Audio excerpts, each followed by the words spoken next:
F and G are inverse functions. The table below lists selected values of f and g and f prime, and we want to find g prime of 7. What? Okay. So here is what we are going to do. We are going to use the formula that we just had and go from there. So here's the formula we just had. It was the derivative of g, knowing that g and f are inverses of each other, 1 over f prime of g of x. And what I like to do is just write this formula down and work my way out of it. So basically I'm going to just plug numbers in and just start trying to figure out where my paper's going and why it's drifting across the desk. There we go. There we go. So let's plug in 7. G prime of 7, not in the chart, will be okay. 1 over f prime of g of 7. And I need to know what g of 7 is. Okay, well, g of 7 is 10. Okay, lovely. So f prime of 10. Now, you might be thinking, well, what does this have to do with inverses? And there's no, like, inverse. I didn't have to find an inverse. I haven't had to find a derivative. Everything you need is here and here. It's all inherent in there. So f prime of 10, I'm going to come back to the problem, and f prime of 10 is negative 5. So I really have 1 over negative 5. So the final answer is really just negative 1/5 off camera. There it is. So negative 1/5. That's it. We found it. It didn't require any ridiculousness in terms of actually finding an inverse or finding a derivative, because again, I'm just using this formula. Now, why am I not doing this? Well, because I wanted to use the formula, and also because I don't really have a coordinate that is on the graph that I could just simply reverse and find the slope and reciprocate that. Okay? So let f equals x squared minus 2, where x is greater than 0. Otherwise, we'd have a function that wouldn't pass the horizontal line test, and it would not have a inverse function. Find the derivative of the inverse at 2. Okay, let's figure this out. Let's do this. So we are asked to find the value of the derivative of an inverse, and I'm not using g and f here. I'm just using f prime and f. So the derivative of the inverse, well, let's go ahead and call it the inverse, at some specific value, we'll go ahead and put a 2 there, is 1 over f prime of, now I would love to put a g here, but there are no g's. G in the formula represents the inverse, so we'll just put inverse of 2. Okay, let's work our way from the inside out. I need to figure out what f inverse of 2 is. So let's come over here and we're going to find f inverse of 2. F inverse of 2 is something. I don't know what that something is, but here's what I do know. I could find the inverse if I wanted to. I totally could find the inverse, and I might in a minute, but I also want to consider that it is the same thing to say this. Okay, so f of blank equals 2, so f inverse of 2 equals blank. These are the same coordinate, just reversed, and so let's figure it out. I need to know f of what equals 2. So let's do that. Let's switch colors, it's for fun. And it's purple, so it's not going to look like a different color, but x squared minus 2 equals 2. And what I'm doing is trying to figure out what goes in this blank, because that's what goes in this blank, because if AB is on the original, BA is on the inverse. I'm working out this way, okay? X squared equals 4, so x equals, well, 2. Now, I would do plus or minus, but all my x values are greater than 0, right? So, 2. So the coordinate 2, 2 is on the original, so therefore the coordinate 2, 2 is on the inverse. Now, if this would not have been a 2, if this was, I'm making this up, if this was 10, then this would be 10, 2, and that'd be 2, 10. They'd be reversed. But here's what it tells me. This right here is equal to 2. So let's keep going. Take your fast car and keep on driving. It's a song. F prime of 2. All right, well, f prime. Oh, let's find the derivative. This is going to be easy. I can find a derivative quite easily. I've done this for a long time. All right, well, f prime of x is equal to, well, just 2x. Don't make it harder than it is. Derivative of that is 2x, so f prime of 2 is equal to 2 times 2, which of course is 4. My final answer is 1/4. There it is. Okay, now things get a little bit trickier. And with this particular problem, I could use a calculator, and I might, but It's so much fun without a calculator too. So g is equal to this function where x is greater than 3, which is good because we can't divide by 0 anyway, and x equals 3 would make us divide by 0. And I want to find the value of the derivative of the inverse at 4. So part of the problem with these is knowing what it's asking. So let's switch colors. And I need to find the value of the derivative of the inverse at 4.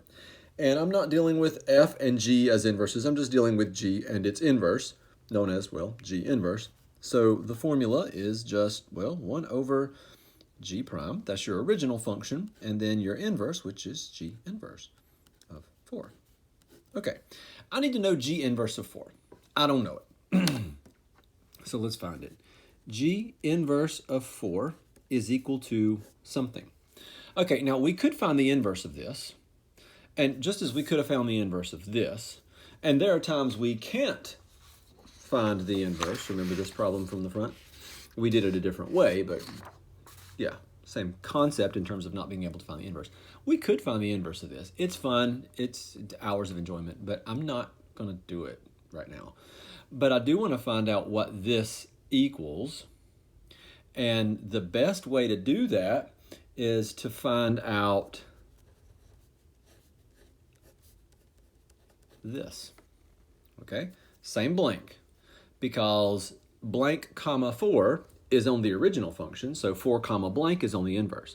So what we're going to do is take this original function and set it equal to 4 and solve it. And I'm going to go as much without a calculator as I can, and I think we'll be able to do this pretty well. So original function equals 4, and we'll cross multiply. So x plus 1 equals 4x minus 12. So 3x, 13. X is 13 thirds. Haha, 13 thirds. And what that tells me is that if the coordinate 13 thirds, I accidentally put 13 over 13 there. My fault. Sorry about that.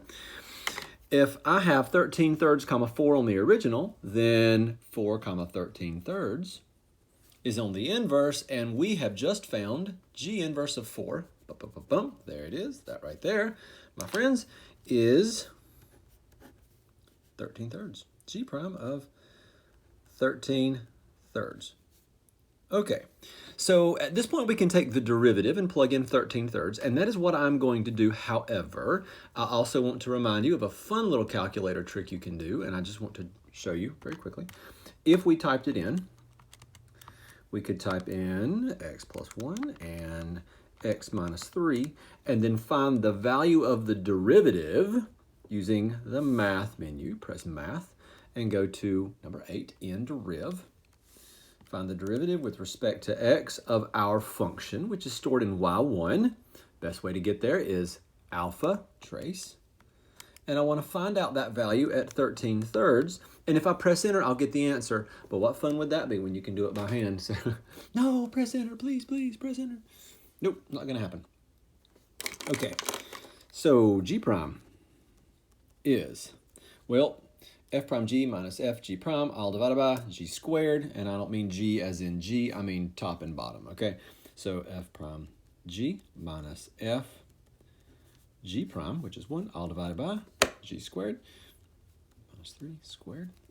And so g prime is really equal to, well, let's keep going with this. That would be, the x's would cancel. I'd have negative 4 over x minus 3 squared. So g prime of 13 thirds, that's what I'm trying to find here. G prime of 13 thirds is negative 4 over 13 thirds minus 3 squared. Now we get into some fun territory, okay? So 13 over 3 minus 3, I'm double checking myself as I go. Let's see, that'd be 9 over 3. That'd be 4 thirds. So negative 4 over 4 thirds squared, which is equal to, randoms, almost said scratch on the paper. Skid mark, I guess. 16 over 9, which is negative 4 divided by 16 ninths. You can do this step in your head, which is negative 4 times 9 over 16, which is negative 9 over 4. Yes, almost done. Okay, we just found out the value of the derivative at that specific x value. So we have 1 over negative 9/4, which is negative 4/9. Okay, back to the calculator. This better work. All right, here it is. By the way, it's going to give me a decimal. I don't want a decimal. I want an actual fraction answer. So if you press math, the top option is to turn it into a fraction, which I'm about to do. And there it is. That did not work. Oh well. It wasn't able to do it, but I think it's fairly obvious. So negative 2.25 is really what I'm dealing with. This is peripheral extra decimals because they could only calculate it so well. So negative 2.25 is, well, negative 9/4, right? We can do that. Negative 9/4 was this value. Then we reciprocate it. There's a reciprocal button, by the way, in case no one ever told you. X to the negative 1, it reciprocates things, and it is negative 4/9. Lovely, huh? I like it too.